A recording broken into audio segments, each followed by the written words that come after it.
Hola, ¿cómo están? Bienvenidos nuevamente al podcast del profesor Ángel Rosa sobre la actualidad puertorriqueña.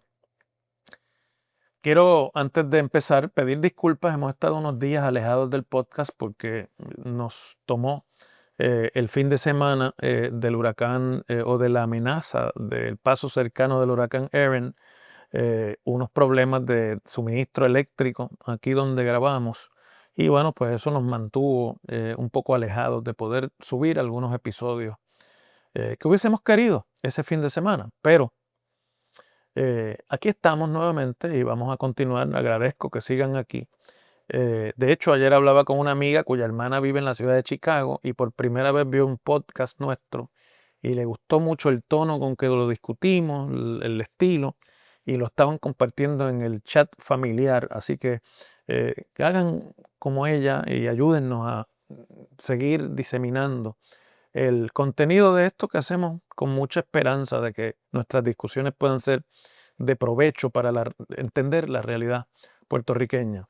Y si a usted le preocupa su azúcar, debe probar Glucerna, que es nutrición específicamente diseñada para personas con diabetes. Glucerna vive cada momento.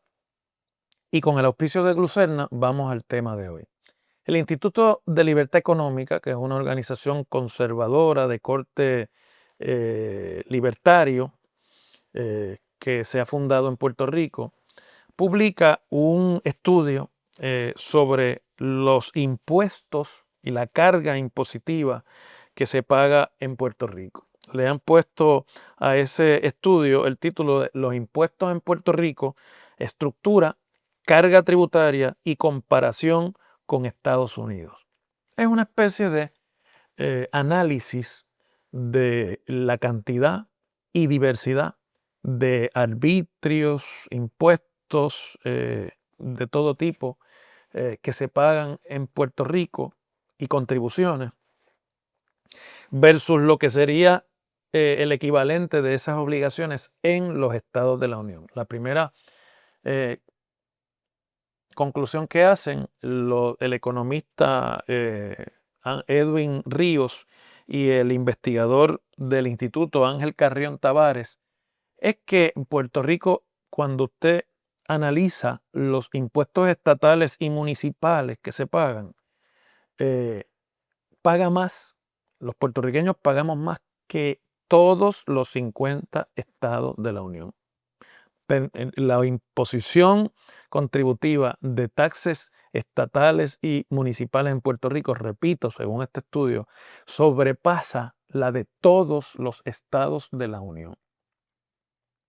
Y eso, imagínese usted, es más o menos para el año 2023 que ellos usan en el estudio la friolera de 23,000 millones de dólares anuales en impuestos y en obligaciones contributivas en general de los puertorriqueños o de los que vivimos en Puerto Rico.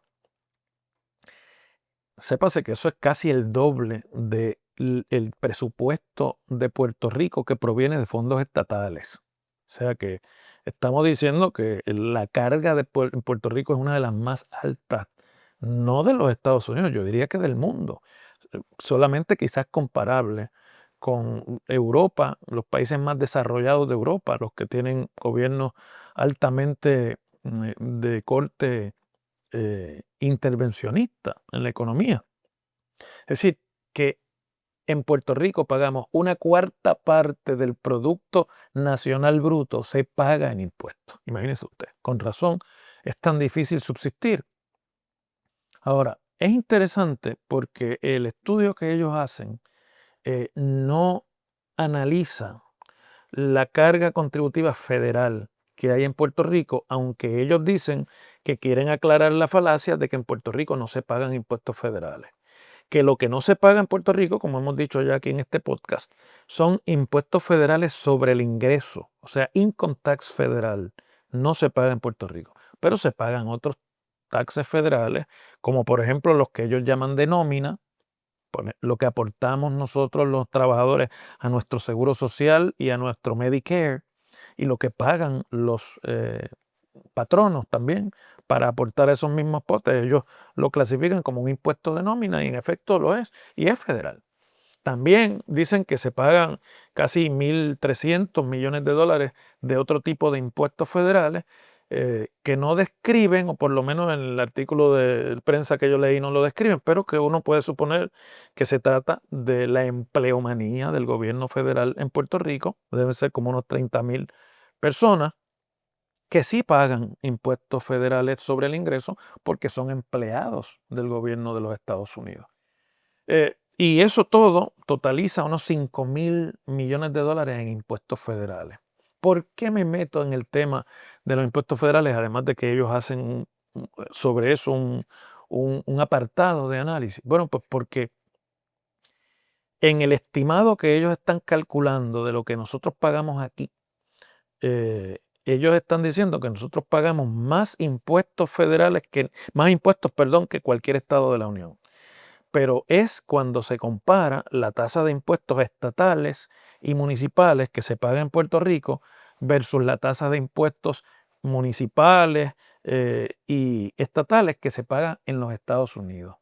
Pero que si se añadiera la obligación contributiva federal que tienen los ciudadanos que viven en los estados, entonces en todos los estados los ciudadanos pagan más que en Puerto Rico. Y a mí entonces me parece que es un análisis un tanto fantasioso, perdónenme la palabra, porque si usted va a hacer una comparación, usted tiene que comparar toda la obligación. O sea, es decir, es muy acomodaticio decir, no, nosotros solamente queremos investigar lo que pagamos en impuestos locales y estatales cuando se sabe que en Estados Unidos las tasas municipales y las tasas estatales están reducidas para que el ciudadano pueda aguantar el impuesto de la imposición contributiva federal, que es alta y que es grande. Es decir, que en términos verdaderos, cualquier ciudadano que vive en los estados de la Unión y que trabaja paga más impuestos que lo que pagamos en Puerto Rico. Solamente pagamos más aquí cuando usted excluye lo que allá pagan en impuestos federales que aquí no se pagan sobre el ingreso. Bueno, pero con eso dicho, vamos a, ¿verdad?, a utilizar los datos que ellos dan allí porque tienen datos interesantes, aunque creo, repito, que con esa exclusión que hacen, pues invalidan un poco el impacto de su estudio. Claro, ellos lo que quieren es lograr convencer al gobierno de Puerto Rico de que se tiene que reducir la tasa contributiva local y obviamente que se tiene que cambiar la política contributiva en Puerto Rico para liberar más capital para las personas que ponen negocio o que son patronos en Puerto Rico, porque de eso es que se trata un poco parte de la filosofía libertaria, ¿verdad? Que hay que reducir la carga contributiva para que los ciudadanos en posesión de más dinero decidan poner negocios e invertir más en la economía. Pero con eso dicho, pues miren este detalle. Por ejemplo, vamos a hablar del income tax nada más. Ellos reconocen en su estudio que el income tax no es la categoría que más ingresos produce el gobierno en Puerto Rico. La categoría que más ingresos produce es el IBU, el impuesto de ventas y uso. Y luego las tasas de impuestos a las corporaciones. Y en tercer lugar, la tasa contributiva a los individuos, que es lo que nosotros llamamos el income tax individual, ¿verdad? Pero en ese renglón nada más, en Puerto Rico hay un 40% de las personas que rinden planilla que no tienen obligación contributiva. Es decir, que 4 de cada 10 puertorriqueños que rinden planilla no tienen que pagar nada. La rinden porque es una obligación si usted trabaja, pero no hay obligación de rendir impuestos. Y entonces dicen que el 7% de los que trabajamos, aquellos que están en ingresos mayores a $100,000 al año, pagan el 62,2% de los recaudos de income tax en Puerto Rico. O sea, que casi 2/3 partes de lo que el income tax genera lo pagan un 7% de las personas que trabajan en Puerto Rico. Mientras que el 9,2% de lo que genera el income tax en Puerto Rico lo pagan las personas que ganan hasta $40,000. Ahí hay una laguna que no está en el artículo de los que ganan de $41,000 hasta $100,000, que es donde está el grueso de la clase trabajadora y profesional en Puerto Rico. sobre $100,000 en Puerto Rico al año es muy poca la gente que hace, por lo menos de fuentes formales de la economía. Eh, y esa clase trabajadora y media que está entre los 41,000 y los $100,000 tienen un gran peso también de todas las demás obligaciones contributivas. Eh, el IBU, que no es income tax y que se paga por todos los ciudadanos que vamos a comprar algo, que es el ingreso mayor del Estado, ese le aplica igual a todo el mundo, sin importar su ingreso. Es decir, es aún más regresivo, es aún más confiscatorio, porque por lo menos a mí me parece que es natural la teoría de que el que gane más, a mí me parece lo más justo, el que más gana, que pague más. Mientras que el IBU, que en Puerto Rico es altísimo, como ustedes saben, a veces se le aplica igual a todo el mundo, irrespectivamente de lo que gane. Bueno, pero tienen otros hallazgos en su estudio que yo creo que son importantes y que son interesantes. Por ejemplo, Puerto Rico depende más del income tax que cobra el gobierno que 15 estados de la Unión. Hay 15 estados de la Unión donde el income tax estatal es más bajito que en Puerto Rico.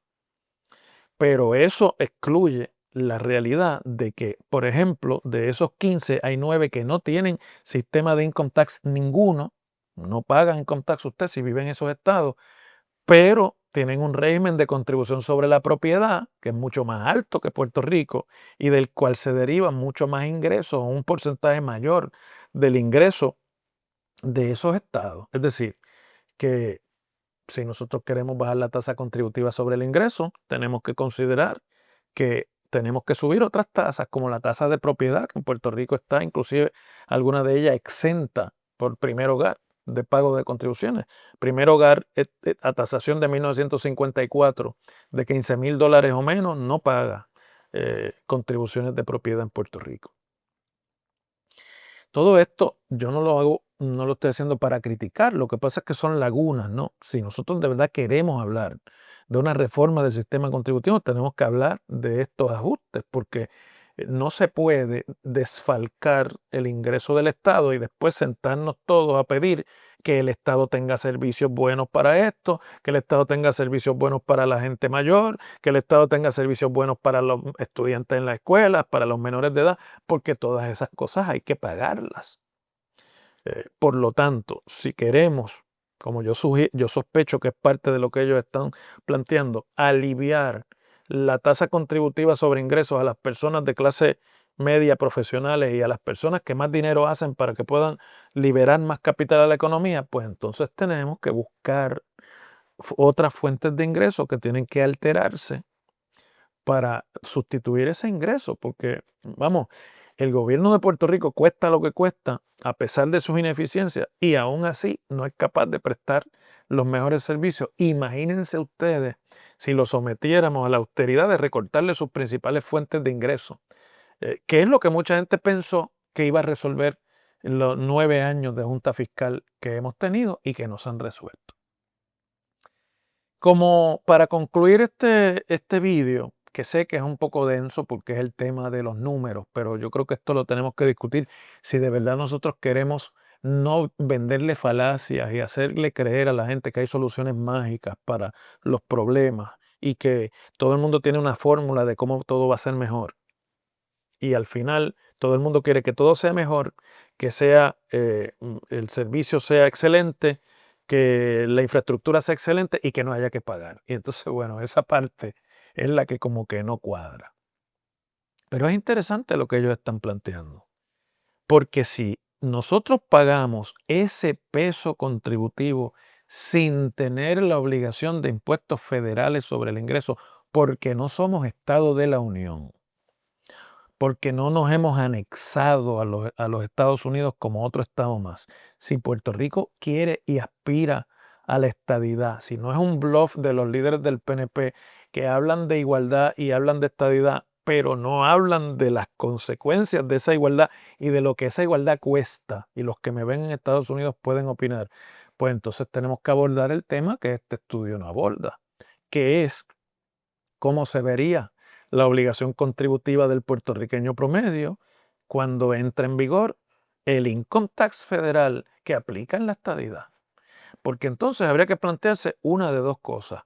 O reducimos la tasa contributiva estatal y municipal, como es en el caso de los estados, para acomodar la tasa federal, o añadimos la tasa federal a la tasa que ya existe estatal y municipal, en cuyo caso, no digo yo, 25 centavos de cada dólar que se produce o 26 se pagarían impuestos, pagaríamos el 40% en impuestos de cada dólar que produce la economía puertorriqueña.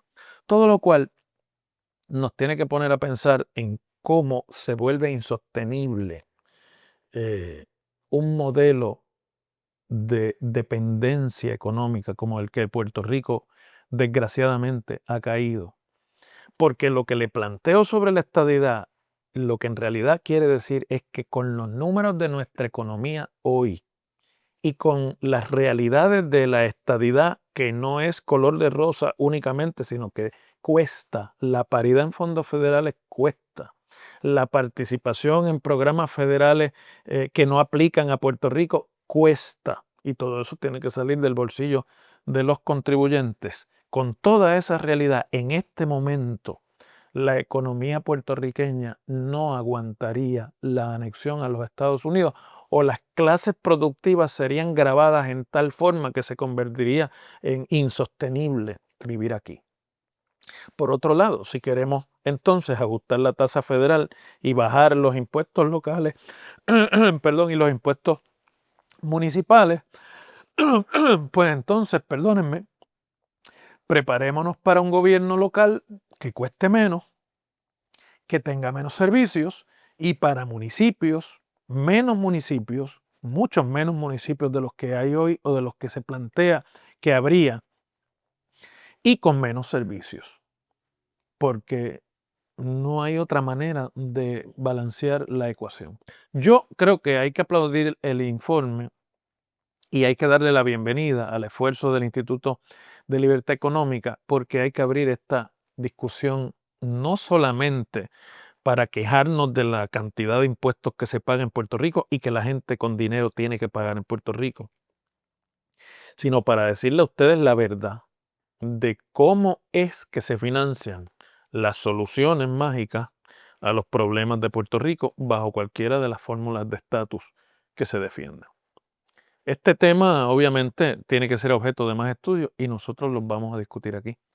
Recuerden que si les preocupa su azúcar, debe probar Glucerna, que es alimentación específicamente diseñada para personas con diabetes. Glucerna vive cada momento. Y nosotros seguimos mañana.